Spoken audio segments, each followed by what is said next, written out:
Okay, these are the letters from Chad Daybell, aka Doomsday Prophet. Starting on letter number 2 here. We're on the second letter. This letter is written by him, raw and unfiltered. Letter number 2. This letter is devoted to Tammy. I loved her and I still do. She was my life partner and the mother to our 5 amazing children. We built a wonderful family together. We were married for nearly 30 years and I always sought to keep her safe and protected. She was the anchor of my life and I never considered harming her.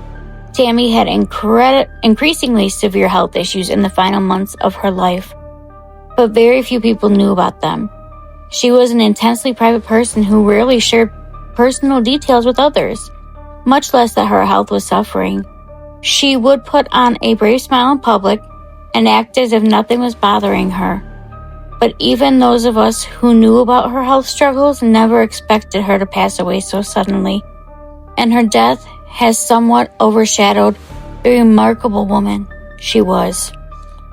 I want you to get to know the living, vibrant, beautiful Tammy, who blessed so many people with her talents and unique traits. She was strong, yet so delicate. We were united in our parenting efforts, our religious beliefs, and in the publishing company we operated together for 15 years. She radiated goodness and charisma, generating a positive impact on everyone around her. She was very kind and loving, but especially to children and animals. She was always on the lookout for the underdog who might need a boost in life. Tammy and I got married in our youth. I was 21 and she was 19. And over the years, we essentially became one. We didn't officially meet until after I returned home from a 2-year LDS church mission to northern New Jersey. I arrived back in my hometown of Springville, Utah in July of 1989. And a few days later, I saw my brother's 1988 high school yearbook on his shelf. I flipped it open and saw a student spotlight with a girl named Tammy Douglas. As I looked at her face, I felt a jolt of electricity pass through me. This beautiful girl with a dazzling smile had my attention. I realized she would have been a sophomore when I was a senior, but I couldn't remember her. I wondered how I could find out more about her. I asked my brother if he knew her, and he said that she was working that summer in Springville City, and I was in luck. Tammy later told me that she had been keeping an eye on me since sophomore year, when I was on the student council. She had watched me perform in the crazy skits we did at school assemblies, and also kept track of me in the school halls. When I was on my mission, she had even told her friends, "I'm going to date Chad Daybell when he gets home." Side note, I wonder if she thought that up until her final moment. Anyways, I attended a church activity about a week after the yearbook experience, and I spotted Tammy immediately when I entered the room. She was playing volleyball, so I joined the other team. Soon we rotated and found ourselves 5 feet apart, staring through the net at each other. After a moment, she said, "I'm going to spike it in your face." I smiled, but the only response I could come up with was, "Oh yeah?" Very eloquent, I know. But in reality, she had left me tongue-tied. Tammy's eyes seemed to sparkle, and I was so delighted that this petite, dynamic woman was clearly spunky as well. I was smitten.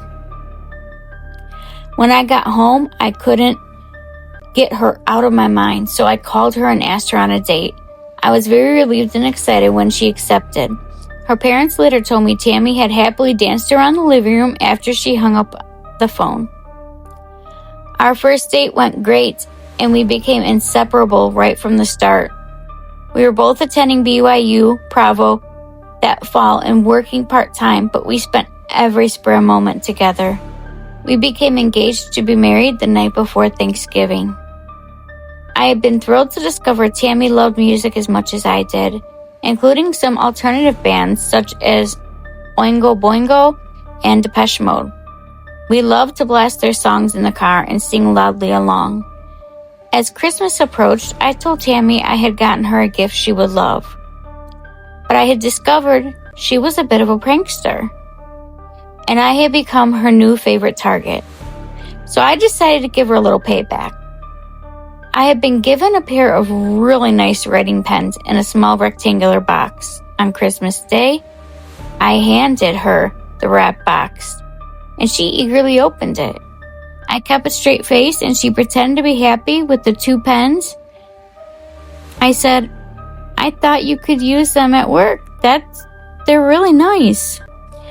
She nodded and said, "Thank you, I love them." She started to put the box aside when I said, "Maybe you should have looked underneath the pens."